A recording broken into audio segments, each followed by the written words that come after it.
Entrei novamente, a gente fez um follow-upzinho agora há pouco.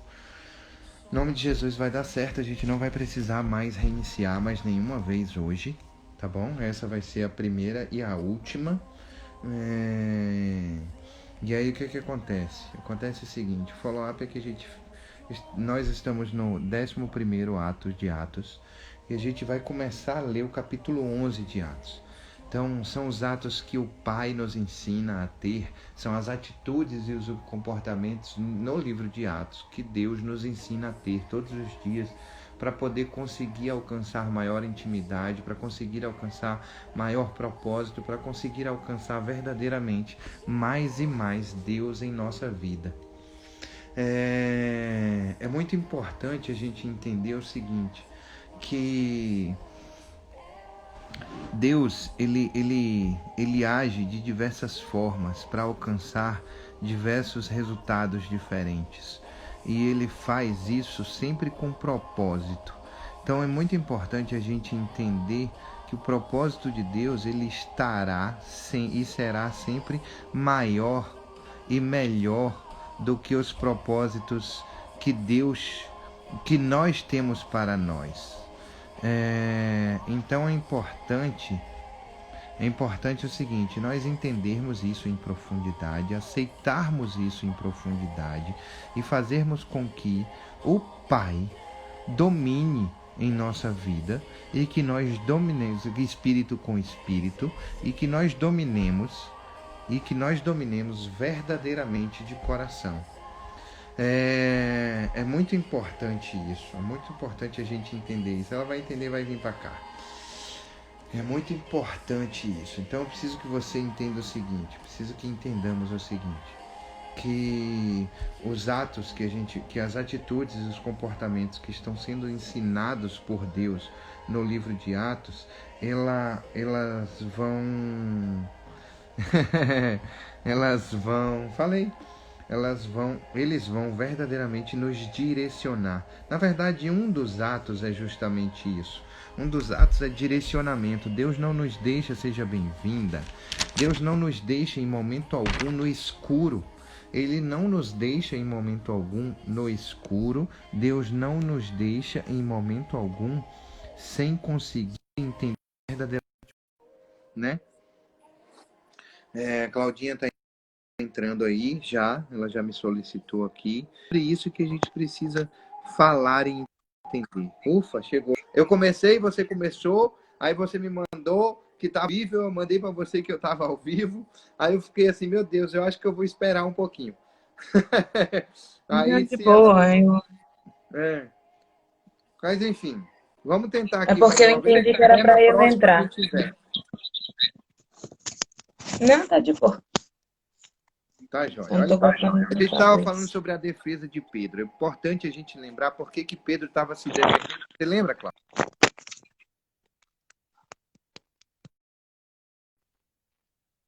É o quê, Marcelo? Eu lembro o quê?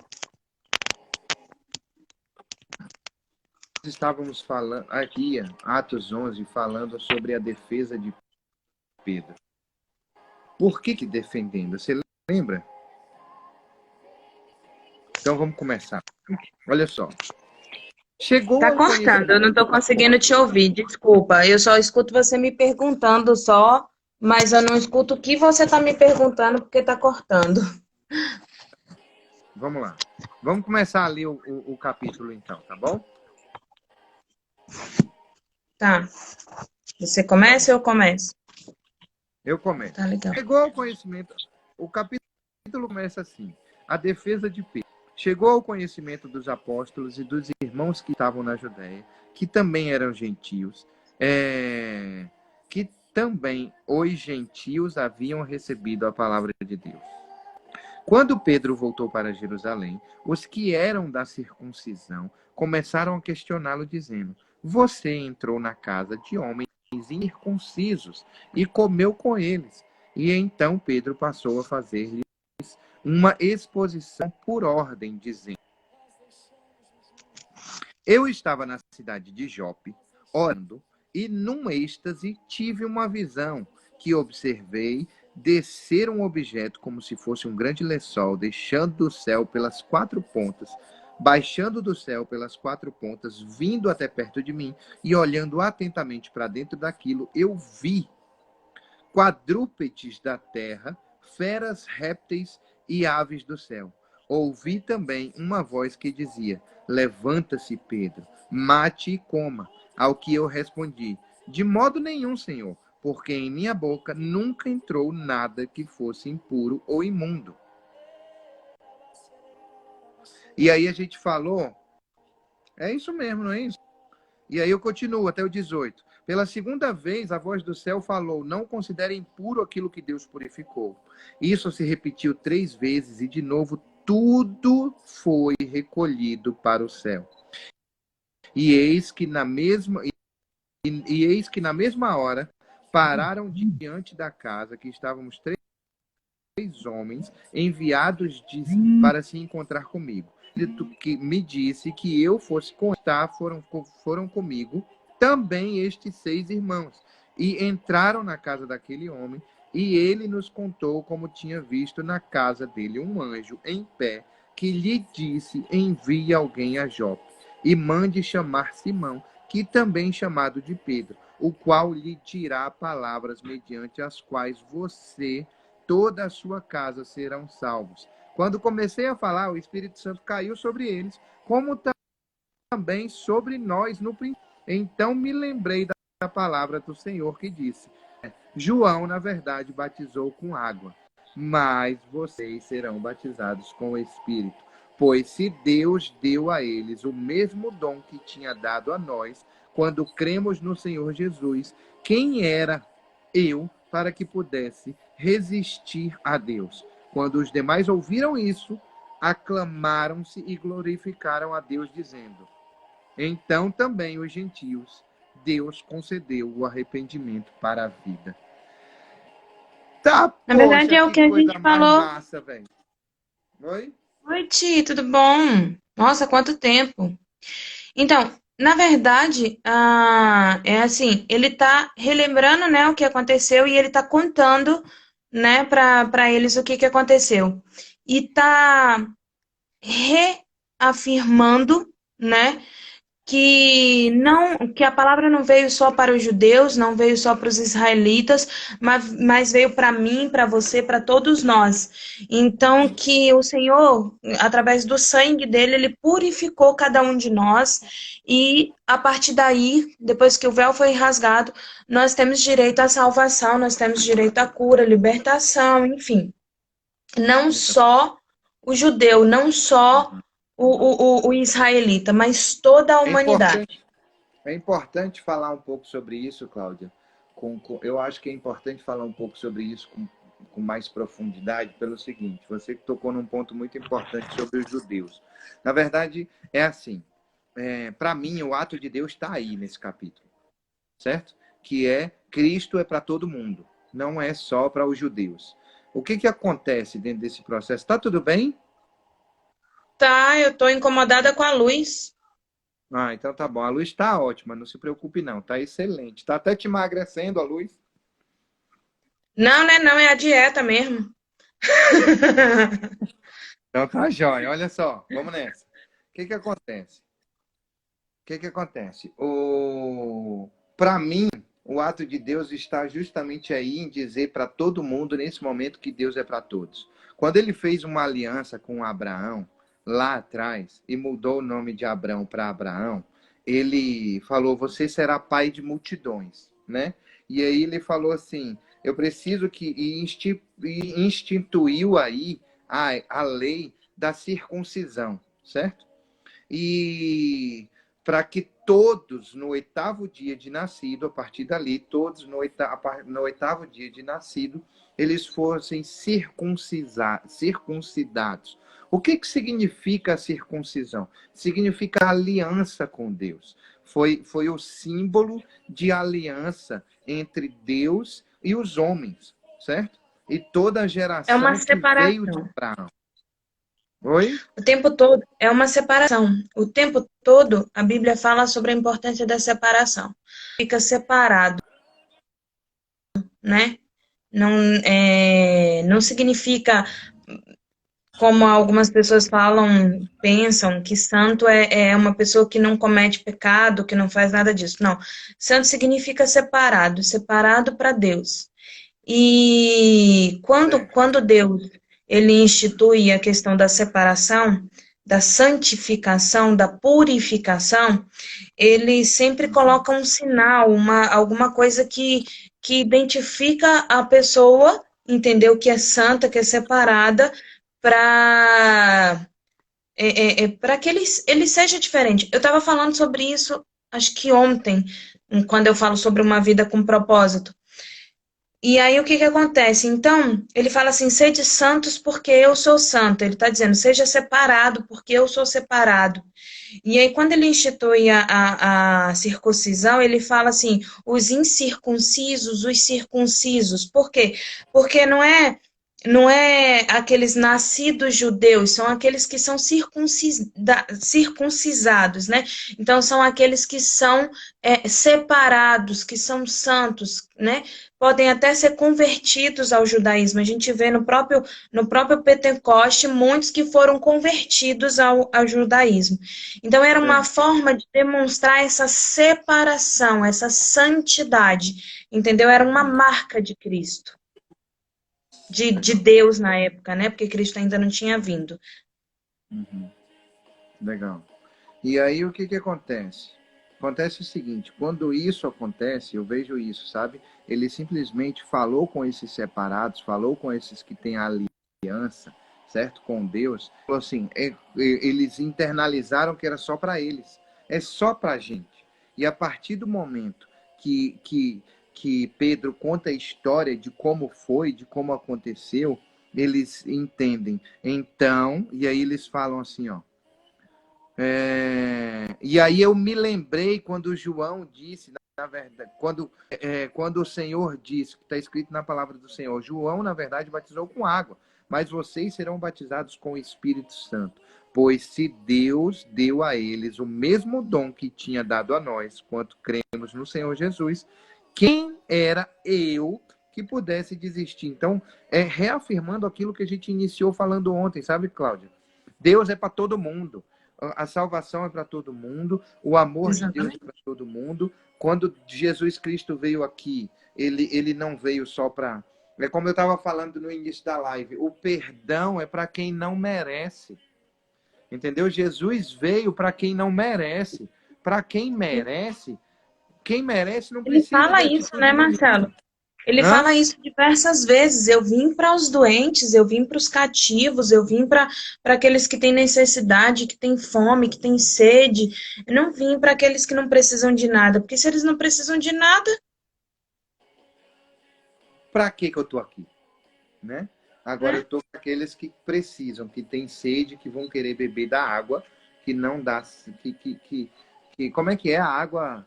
que você vai beber e nunca mais terá sede, não é isso? A água da vida, né? Se você soubesse, né, de que água, né, você tem a água que eu tenho para oferecer, a água que você não... Porque ele tá conversando com a samaritana, né? Que ela diz assim, ó, você tá pedindo água para mim? Porque eles não podiam. Ele tá mais uma vez reafirmando que a todos, não é só o judeu, né? E aí ela fala assim, uai, você está pedindo água para mim? Você não sabe que você não pode, né? Tá perto de mim, conversar comigo, falar comigo que é errado isso.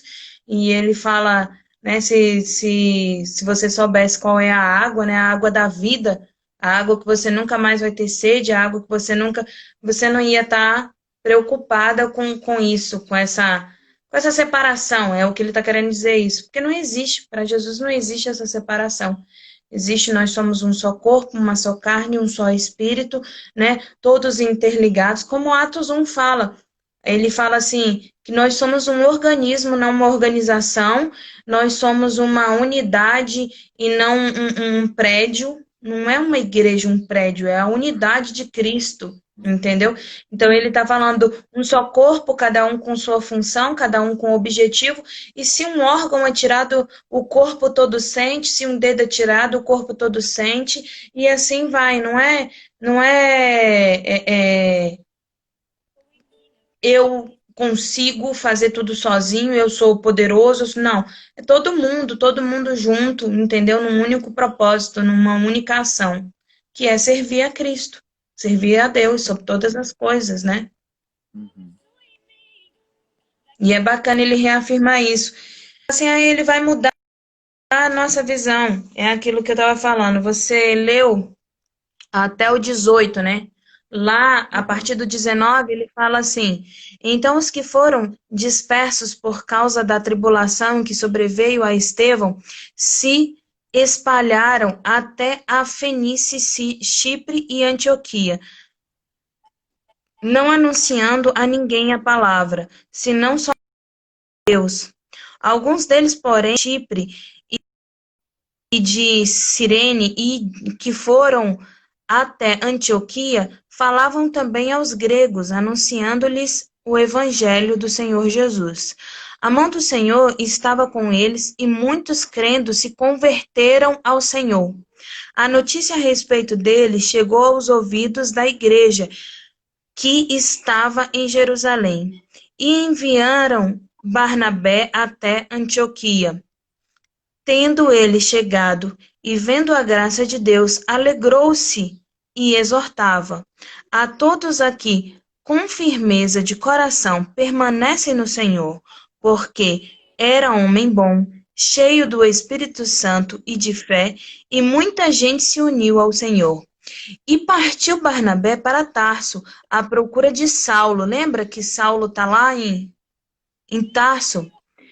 Sim, Tendo-o sim. encontrado, levou-o para Antioquia, e por todo um ano se reuniram naquela igreja e ensinaram numerosas multidão. Em Antioquia foram os discípulos pela primeira vez chamados de cristão. Naqueles dias, desceram alguns profetas de Jerusalém para Antioquia, e apresentando-se um deles, chamado Ágabo, dava a entender pelo Espírito que estava para vir grande fome por todo o mundo, a qual sobreveio nos dias de Cláudio. Os Uhum. discípulos, cada um conforme a sua posse, resolveram enviar socorro aos irmãos que moravam na Judéia, o que eles, com efeito, fizeram, enviando-os aos, pres, aos presbíteros por intermédio de Barnabé e de Saulo. Eu vou reler só o 28 que fala.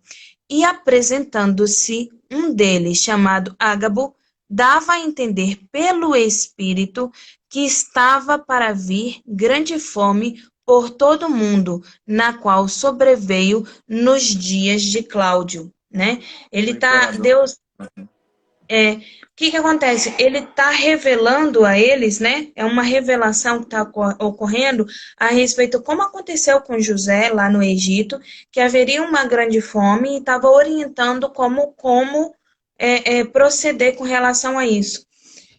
Ali, Ágabo, ele fala sobre uma grande fome que viria e eles enviam quem? A importância da igreja. Ele está falando assim, a primeira vez que eles são chamados de cristãos. Eles começam a ser pronunciados, né? As pessoas começam a vê-los como filhos de Deus e seguidores de Cristo, né? E profetas do Senhor. Então, o que que acontece? Naquele momento, Barnabé, que lembra que era um homem bom, que sempre ajudava e tudo mais, junto com Saulo, né? Saulo, que era o quê? Cara, que perseguia os cristãos, que estava sempre, que ele era temido. Ele era temido pelos judeus, porque pelos cristãos, porque ele era perseguidor dos cristãos antes, e era temido pelos judeus, né, pelos sacerdotes, porque ele era conhecedor verdadeiro da palavra e das doutrinas. Então, ele era uma Uhum. pessoa que tinha um conhecimento, uma sabedoria, que podia mudar a história, né, dos israelitas. E aí esses dois homens, com dois potenciais diferentes, ok? Com dois potenciais diferentes, saem de Tarso e vão para... Eu esqueci o nome do lugar, deu branco. Enfim, porque vai haver uma grande fome lá, que foi anunciada pelo Espírito Santo de Deus, que haveria. Então eles vão para lá não só para anunciar a palavra, mas para enviar a eles o quê? Suprimentos, né? Ajudar e tudo mais. Isso é muito importante. Então o Senhor, ele cuida mesmo com Estevão. E assim, a gente vê outra coisa também muito importante. Estevão morre e as pessoas se espalham. Como eles falaram lá em Atos 3, se eu não me engano, que ele está falando assim, olha, você não mate para não transformar em mártire, porque eles vão se espalhar e vão anunciar a palavra. Só que eles ficam com medo de anunciar a palavra para os estrangeiros, então eles falam só entre os judeus.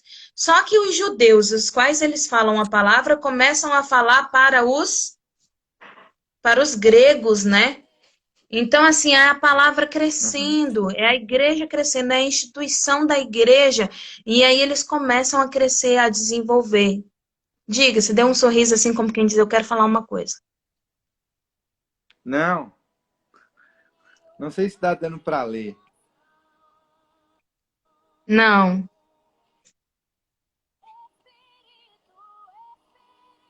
Peraí, deixa eu Ixi. focar aqui um pouco melhor. Então, Jesus está voltando. Você viu o que está escrito? Não, não consegui ler, não. Israel e Emirados Árabes Unidos selam acordo de paz inédito. Jesus está voltando, viu? É. Ele fala assim, né? Quando você escutar houve paz em Israel, a parada vai começar. Olha, Olha só, isso Fernando aí é fala um uma coisa assunto muito importante aqui importante para mais mim. para frente. É um assunto muito importante, mas mais para frente a gente fala sobre ele. A palavra de Deus fala sobre esse momento que a gente está vivendo lá em Apocalipse. Ele fala, é uma coisa assim, quem quiser dar uma lida, ele fala sobre isso, sobre o que está acontecendo, sobre a morte de 1/3 da população da Terra, né? E fala também sobre a paz em Israel. E são sinais e maravilhas de que Jesus Cristo está voltando. Então, se Fernando prepare está falando assim, ó, para que tu o vejas. a palavra de Deus é bem clara quando diz que todos pegaram e destituídos estão da glória de Deus. Pecaram. Oi? Pecaram, né? Alguém Isso. falou aqui que parou. Parou mesmo? Ou tá Parou diferente? mesmo, Como é que tá aqui? já voltou. Porque eu quero falar sobre o ato do homem em relação a esse finalzinho, Cláudia, que você colocou. O que me chama a atenção é justamente a união. Como quando ele fala sobre o rápido crescimento da igreja e o envia Barnabé, entendeu? Gerando um cuidado com todos. Barnabé era aquele cuidador, você lembra? É aquele que vendeu suas propriedades, que doou dinheiro para a obra e tudo É mais. Ele era assim, acolhedor também, acolhedor, assim como servo, Estevão, né? diácono, né? Uhum. E aí o que acontece? E aí, do 27 ao 30, ele fala: naqueles dias, alguns profetas foram de Jerusalém a Antioquia e apresentando um deles. Fala para mim assim, Marcelo, eu já li, fala. Seja igual a Não, mim. eu acho importante. E apresentando-se um deles chamado Ágapo, dava a entender pelo Espírito que havia uma grande fome em todo o mundo. Essa fome veio nos dias do imperador Cláudio. E os discípulos, cada um, conforme as suas posses, resolveram mandar uma ajuda aos irmãos que moravam na Judéia. Olha que massa isso. E eles o fizeram enviando esta ajuda aos presbíteros por meio de Barnabé e Saulo. Então, para mim, o do homem aí, no Atos 11, o ato de Deus Cristo é para todo mundo. E a gente precisa cuidar um dos outros. É o cuidado, O ato do é a homem é união. enxergar o outro como irmão, né? É, A gente precisa enxergar o outro como irmão. Voltando àquilo, né? Amar a Deus sobre todas as coisas e ao teu próximo como a ti mesmo. Então, quando eu enxergo o outro como meu irmão, como parte do meu corpo, porque se ele sofre, eu sofro, se dói nele, dói em mim, entendeu? Eu ajudo. Imagina aí, cara, quem não é filho único, se teu irmão tá passando fome, você vai deixar ele passar fome, vai deixar ele, né? Você vai lá e vai ajudar de alguma forma, do jeito que você pode. Então, a gente precisa ver o nosso irmão como irmão verdadeiro, como irmão sanguíneo, né? E quando a gente consegue enxergar dessa forma, a gente toma a atitude de Cristo na nossa vida, que é a atitude que Deus está cobrando da gente, né? Está nos ensinando, nos orientando e cobrando. Ajudar o teu irmão, ao teu próximo. E a atitude de Deus é esse, ele muda a sua visão. Por que muda a sua visão?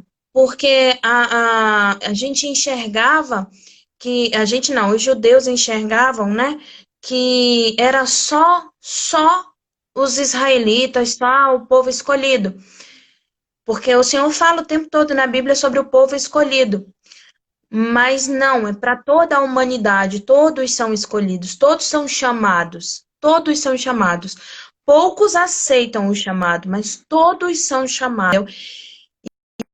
E aí ele está dizendo assim, reafirmando, olha, é para todo mundo. Muda a sua visão, enxerga. Por isso que ele fica do 1 até o 18 falando exatamente isso. Ele repete o 10. Você reparou que ele repete o 10? Ele está dizendo assim, porque no sim, sim. 10 ele muda a cultura de Pedro no 10, né? Para mudar a cultura dos demais. E aí no 11 ele muda a visão da humanidade, dos israelitas. Olha, não é só você. É o povo de Samaria, é o povo É para todo de... mundo. Exatamente.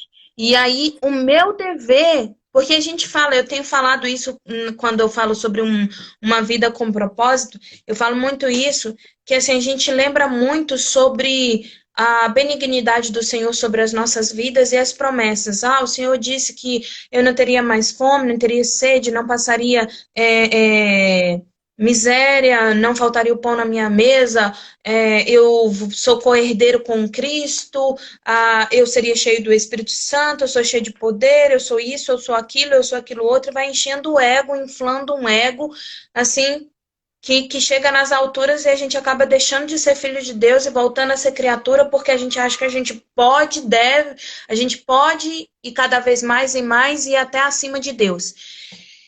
E o Senhor traz a nossa realidade é o seguinte, olha, em primeiro lugar, você não merece nada, eu te dou porque eu te amo, em primeiro lugar. E em segundo lugar, tudo que eu te dei, tudo que eu faço por você, eu quero que você também faça pelo outro. Eu te chamo a atenção para que você faça também pelo teu irmão.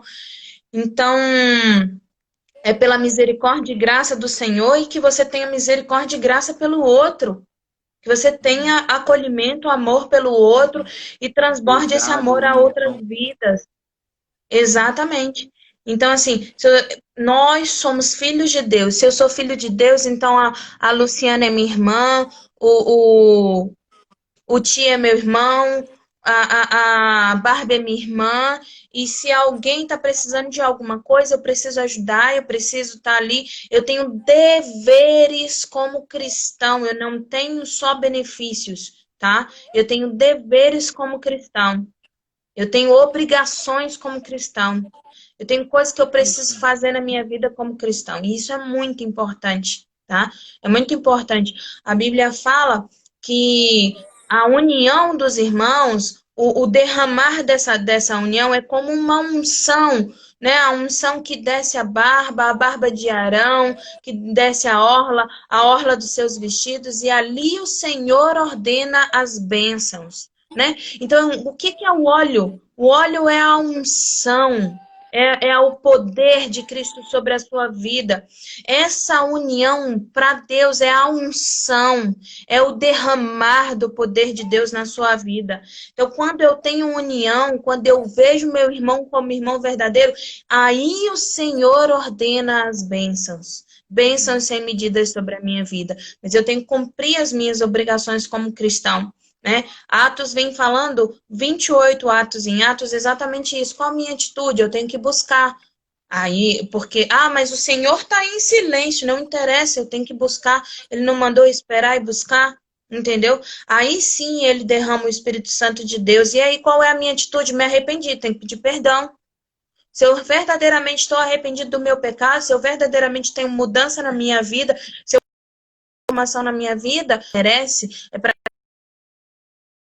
quem precisa, se eu quero transformação na minha vida, então eu tenho que pedir perdão. Senhor, me perdoa, me ensina a me perdoar, me ensina a perdoar o meu próximo, né? A Bíblia fala, perdoa-me como eu perdoo aquele que tem me ofendido, aquele que tem me devido. Como é que eu quero perdão de Deus se eu não perdoo? Se eu não tenho essa atitude?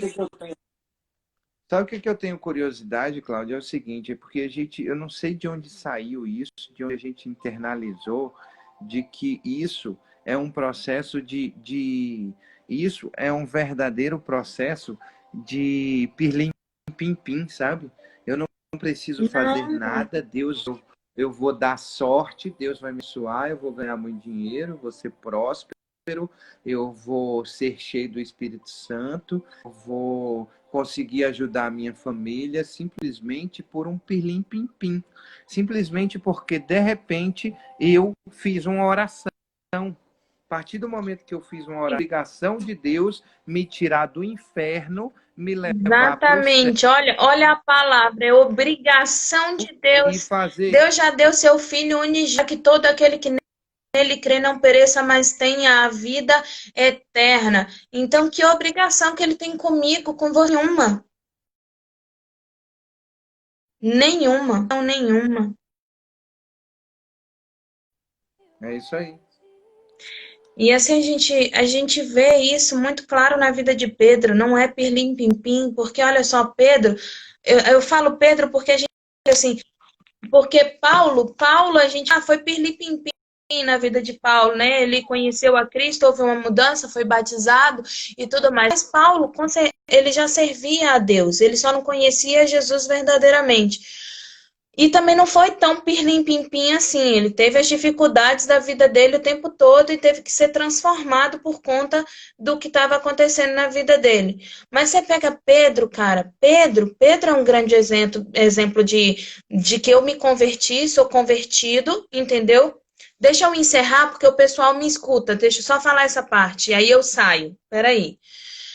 Então, Pedro, você vê essa sensação de Pedro, assim, de que ele é convertido, entendeu? E aí ele precisa desse processo de mudança, de transformação na vida dele.